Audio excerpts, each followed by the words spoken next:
Hello everyone, उत्कर्ष daily GK में आप सभी का स्वागत है। जहां हम आपके लिए लेके आते हैं जीके के मोस्ट इम्पॉर्टेंट क्वेश्चन जो सभी परीक्षाओं के लिए बहुत ही ज़्यादा इम्पॉर्टेंट होते हैं। चाहे वो आपका सेंट्रल लेवल का एग्ज़ाम हो या फिर स्टेट लेवल का एग्ज़ाम हो, सभी के लिए बहुत ही ज़्यादा महत्वपूर्ण है।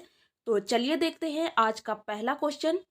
आज का हमारा पहला क्वेश्चन है, हर्षवर्धन के पास कामरूप के शासक भास्कर वर्मा का मैत्री प्रस्ताव लाने वाला दूत था, तो वो कौन था? तो वो था हसबेंग। इसका राइट आंसर आंसर सी, हसबेंग जो था, तो जो हर्षवर्धन के पास कामरूप के शासक भास्कर वर्मा का मैत्री प्रस्ताव लाया था, तो इसका राइट आंसर सी हसबेंग होगा। अगला क्वेश्चन देखते हैं। भारत में आधुनिक जिला प्रशासन का अध्याय निम्नलिखित में से किसके समय से प्रारंभ माना जाता है? तो ये माना जाता है वारेन हेस्टिंग के समय से। किसके समय से? किस वायसराय के समय से? Warren Hastings. इनके बारे में अन्य जानकारी देखते हैं। 1772 ईस्वी में अंग्रेजी शासनकाल में गवर्नर जनरल वारेन हेस्टिंग द्वारा कलेक्टर का पद सृजित किया गया। इन्होंने ही कलेक्टर का पद सृजित किया था, तो ये इंपॉर्टेंट है, याद रखिएगा। और इसे ही आधुनिक जिला प्रशासन का नया अध्याय माना जाता है, तो इसे याद रखिए। अगला क्वेश्चन देखते हैं। चौहान वंश के ख्यातिमान शासक पृथ्वीराज तृतीय का सिंहासन रोहण किस स्थान पर हुआ? तो ये किस स्थान पर हुआ? तो ये हुआ दिल्ली में। इसका right answer answer B, Delhi में पृथ्वीराज तृतीय का सिंहासन रोहण हुआ। अगला क्वेश्चन देखते हैं। भारत में सर्वप्रथम उच्च न्यायालय की स्थापना कब की गई थी? तो भारत में सर्वप्रथम उच्चतम न्यायालय की स्थापना की गई 1862 ईस्वी में। इसका राइट आंसर आंसर ए, 1862 ईस्वी में सर्वप्रथम उच्चतम न्यायालय की स्थापना की गई। और जानकारी देखते हैं इसके विषय में। भारत में उच्चतम न्यायालय का संस्था का सर्वप्रथम गठन वर्ष 1862 में कोलकाता, बम्बई और मद्रास में उच्च न्यायालय के रूप में हुआ। अर्थात इस समय 3 उच्च न्यायालय स्थापित किए गए, कोलकाता, बम्बई और मद्रास में। वर्ष 1866 में चौथे उच्च न्यायालय की स्थापना इलाहाबाद प्रयागराज में हुई थी। तो जो इलाहाबाद प्रयागराज का मुख्यालय है उच्च न्यायालय, वो उसकी स्थापना हुई 1866 ईस्वी में। मोस्ट इंपॉर्टेंट, इसे भी याद रखिएगा। अगला क्वेश्चन देखते हैं। दुनिया के नामी मयूर सिंहासन को निम्नलिखित में से किस मुगल इमारत में रखा गया था? तो इसे किस मुगल इमारत में रखा गया था? इसे रखा गया था लाल किले के दीवाने आम में। राइट आंसर ए, लाल किले के दीवाने आम में इस मयूर सिंहासन को रखा गया था। अगला क्वेश्चन देखते हैं। विश्व विरासत स्थल बेसिलिका ऑफ बॉम जीसस किस राज्य में स्थित है? तो ये किस राज्य में स्थित है? तो इसका right answer answer B, Goa में। गोवा में बेसिलिका ऑफ बॉम जीसस स्थापित है और इसे विश्व विरासत स्थल का दर्जा प्राप्त है। इसके बारे में अन्य जानकारी देखते हैं। बेसिलिका ऑफ जीसस एक ईसाई गिरजाघर है। इस गिरजाघर में सेंट फ्रांसिस जेवियर के पार्थिव शरीर को रखा गया है। तो सेंट फ्रांसिस जेवियर के पार्थिव शरीर को इसी में रखा गया और इस गिरजाघर को वर्ष 1986 में विश्व विरासत स्थल घोषित किया गया था। तो इसे याद रखिएगा कि किस वर्ष इसे विश्व विरासत स्थल में शामिल किया गया, तो इसे 1986 में। अगला क्वेश्चन देखते हैं। सिकंदर ए सानी की उपाधि किस सुल्तान ने धारण की थी? तो सिकंदर ए सानी की उपाधि धारण की थी अलाउद्दीन खिलजी ने। इसका right answer answer D, Alauddin Khilji ने सिकंदर ए सानी की उपाधि धारण की थी। इनके बारे में अन्य जानकारी देखते हैं। अलाउद्दीन खिलजी सुल्तान को कानून से ऊपर मानता था, यानी सबसे ऊपर खुद को मानता था। उसके अनुसार सुल्तान के शब्द ही कानून है और फ्रांस के लुई 14वें की तरह अलाउद्दीन खिलजी मानता था कि मैं ही राज्य हूँ, इसलिए इसने सिकंदर ए सानी की उपाधि धारण की हुई थी। अगला क्वेश्चन देखते हैं। मानव शरीर की सबसे लंबी कोशिका है? तो मानव शरीर की सबसे लंबी कोशिका है तंत्रिका कोशिका। इसका राइट आंसर बी, तंत्रिका कोशिका मानव शरीर की सबसे लंबी कोशिका है। इसके बारे में और जानकारी देखते हैं।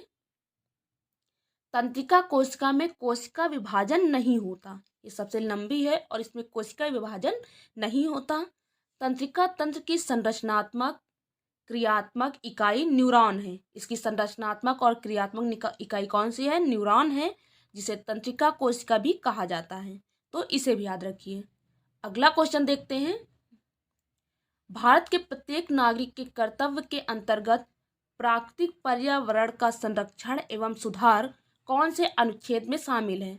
तो ये किस अनुच्छेद में शामिल है कि प्राकृतिक पर्यावरण का संरक्षण एवं सुधार होना चाहिए? तो ये है अनुच्छेद 51 का में, यानी मौलिक कर्तव्य में इसका वर्णन किया गया है। इसके बारे में और जानकारी देखते हैं। अनुच्छेद 51 का में 7वें नंबर पर इसका वर्णन किया गया है कि प्राकृतिक पर्यावरण को, जिसके अंतर्गत वन, झील, नदी और वन्य जीव हैं, रक्षा करें इनकी और उसका संवर्धन करें तथा प्राणी मात्र के प्रति दया भाव रखें। अगला क्वेश्चन देखते हैं। अगर आपको क्वेश्चन पसंद आ रहे हो तो प्लीज़ चैनल को लाइक, शेयर और सब्सक्राइब करना ना भूलें। आपके इस लाइक, शेयर, सब्सक्राइब से मुझे मोटिवेशन मिलता है, जिससे नए नए क्वेश्चन हम आपके लिए लाने का प्रयास करते रहते हैं। तो अगला क्वेश्चन देखते हैं। निम्नलिखित में से किस मराठा पेशवा के शासनकाल में पानीपत का तृतीय युद्ध हुआ था? तो तृतीय युद्ध किस मराठा पेशवा के शासनकाल में हुआ था? तो ये हुआ बालाजी बाजीराव के समय में। आंसर बी राइट है इसका, बालाजी बाजीराव के समय पानीपत का तृतीय युद्ध हुआ। और जानकारी देखते हैं इस विषय में। पानीपत का तृतीय युद्ध 14 जनवरी 1761 को हुआ। इसकी डेट बहुत इंपॉर्टेंट है, इसे याद रख लीजिए। और पेशवा बालाजी बाजीराव के शासनकाल में हुआ था। यह युद्ध मराठा पेशवा बालाजी बाजीराव व अहमद शाह अब्दाली की सेना के मध्य हुआ। तो इसे याद रखिए कि किसके किसके मध्य हुआ? तो पेशवा बालाजी बाजीराव व अहमद शाह अब्दाली की सेना के मध्य हुआ था। और इस युद्ध में मराठों की पराजय हुई थी, अर्थात मराठा हार गए थे। तो इसे याद रखिए। अगला क्वेश्चन देखते हैं। निम्नलिखित में से कौन एक सरोद वादक नहीं है? तो इनमें सरोद वादक नहीं है कौन? तो वो है Alla Rakha Khan. Right answer option A, Alla Rakha Khan sarod वादक नहीं है। देखते हैं कि ये फिर क्या है। तो ये है अल्लाह रखा खान भारत के प्रसिद्ध तबला वादक थे। तो ये तबला वादक हैं। और अली अकबर खान, अलाउद्दीन खान एवं अमजद अली खान तीनों सरोद वादक हैं। ये तीनों सरोद वादक हैं। अगला क्वेश्चन देखते हैं। संसदीय शासन प्रणाली का जन्मदाता किसे माना जाता है? तो संसदीय शासन प्रणाली का जन्मदाता माना जाता है ब्रिटेन को। राइट आंसर ए, ब्रिटेन को संसदीय शासन प्रणाली का जन्मदाता माना जाता है। इसके विषय में और देखते हैं। तो संसदीय शासन का जन्मदाता ग्रेट ब्रिटेन को माना जाता है, जबकि अध्यक्षात्मक शासन प्रणाली का जन्मदाता संयुक्त राज्य अमेरिका को माना जाता है। और ये भी मोस्ट इम्पॉर्टेंट लाइन्स है, ये इसे भी याद रखिए कि अध्यक्षात्मक शासन प्रणाली का जन्मदाता किस देश को माना जाता है? तो संयुक्त राज्य अमेरिका को माना जाता है। क्वेश्चन अच्छे लग रहे हो तो प्लीज चैनल को शेयर कर दीजिए। अगला क्वेश्चन है, महिलाओं के लिए ओलंपिक में शुरू किया गया पहला खेल था? तो महिलाओं के लिए ओलंपिक में शुरू किया गया पहला खेल था golf. Right answer C, golf था जो महिलाओं के लिए ओलंपिक में शुरू किया गया पहला खेल था। और जानकारी देखते हैं इसके विषय में। वर्ष 1900 के पेरिस ओलंपिक में लॉन टेनिस और गोल्फ खेल को शामिल किया गया।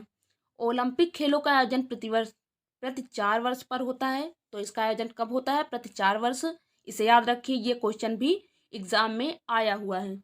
और क्रिकेट, नौकायन आदि खेलों को भी 1900 के पेरिस ओलंपिक में पहली बार शामिल किया गया। तो इसे भी याद रखिएगा। अगला क्वेश्चन देखते हैं। भारतीय प्रौद्योगिकी संस्थानों में से कौन सा संस्थान सर्वप्रथम स्थापित हुआ? तो वह कौन सा संस्थान था जो सबसे पहले स्थापित किया था? यह तो इसका right answer C, IIT Roorkee. IIT Roorkee प्रथम प्रौद्योगिकी संस्थान है जो सर्वप्रथम स्थापित किया गया। इसके बारे में और जानकारी देखते हैं कि और संस्थान कब स्थापित किए गए और किस सन में। तो सर्वप्रथम IIT रुड़की की स्थापना वर्ष 1847 है, 1847 में इसकी स्थापना हुई। और फिर दूसरा IIT मुंबई 1958 में स्थापित किया गया। IIT कानपुर 1959 में स्थापित हुआ। और IIT दिल्ली 1961 में, सबसे बाद में IIT दिल्ली 1961 में स्थापित हुआ। तो इन चारों को याद रख लीजिएगा, बहुत ही इंपॉर्टेंट है। अगला क्वेश्चन देखते हैं, अभिनव बिंद्रा किस खेल से संबंधित है? करंट अफेयर से रिलेटेड क्वेश्चन भी है ये। तो अभिनव बिंद्रा निशानेबाजी से संबंधित है। किस खेल से? निशानेबाजी से संबंधित। Right answer option C, Abhinav Bindra निशानेबाजी से संबंधित है। इनके बारे में और जानकारी देखते हैं। अभिनव बिंद्रा का संबंध निशानेबाजी से है। अभिनव बिंद्रा ने बीजिंग ओलंपिक वर्ष 2008 के 10 मीटर एयर राइफल शूटिंग में स्वर्ण पदक जीता था। इसे याद रख लीजिए, ये क्वेश्चन भी बहुत इंपॉर्टेंट है कि कब इन्हें स्वर्ण पदक मिला। तो 2008 के 10 मीटर एयर राइफल शूटिंग में इन्हें स्वर्ण पदक प्राप्त हुआ, इन्होंने जीता। नेक्स्ट क्वेश्चन देखते हैं। अगर क्वेश्चन पसंद आ रहे हो तो प्लीज़ चैनल को लाइक शेयर करना ना भूलें। और ये था आज हमारा लास्ट क्वेश्चन, और ये वाला, और ये क्वेश्चन आपके लिए है। आप इसका आंसर कमेंट बॉक्स में ज़रूर दीजिएगा कि स्वर्ण क्रांति का संबंध किससे है। स्वर्ण क्रांति का संबंध किससे है? तो इसका संबंध किससे है? कीमती खनिज से है, या दलहन से है, या बागवानी और शहद से, या फिर आलू उत्पादन से? किससे है इसका संबंध? इसका राइट आंसर आप कमेंट्स बॉक्स में जरूर दीजिए। तो ये रहे आज के मोस्ट इम्पॉर्टेंट क्वेश्चन जो सभी परीक्षाओं के लिए बहुत ही ज़्यादा महत्वपूर्ण हैं। और आपको ये कैसे लगे प्लीज़ कमेंट में ज़रूर बताइएगा। और चैनल को लाइक शेयर और सब्सक्राइब करना ना भूलें। बेल आइकन पर ज़रूर प्रेस कर दें ताकि आने वाली आगे की नोटिफिकेशन आपको जल्द से जल्द प्राप्त हो और कोई भी वीडियो आपसे मिस ना हो। धन्यवाद।